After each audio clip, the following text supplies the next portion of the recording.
Hi all, welcome to my channel. అందరు ఎలా ఉన్నారు? బాగున్నారా? నేనైతే చాలా బాగున్నాను. మీరందరూ కూడా బాగుండాలనుకుంటున్నాను.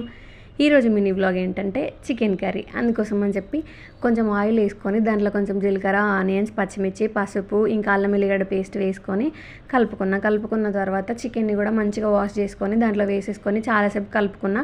చికెన్ కూడా ఆల్మోస్ట్ కుక్ అయిన తర్వాత దాంట్లో నేను కారం వేసుకుంటున్నాను. మేమైతే నాన్ వెజ్లో కారం ఎక్కువ వేసుకుంటాం, అందుకని చెప్పి నేను ఎక్కువ వేసిన. దానికి ఎంత సరిపోద్దా అంతా ఉప్పు కూడా వేసేసుకొని చాలాసేపు కలుపుకుంటున్నా. ఇప్పుడు ఇది ఫ్రైకి అయితే ఇట్లా బాగుంటుంది, కాకపోతే మా ఇంట్లో వాళ్ళు గ్రేవీ చేయమన్నారు అని చెప్పి నేను కొంచెం వాటర్ కూడా పోసుకున్నాను.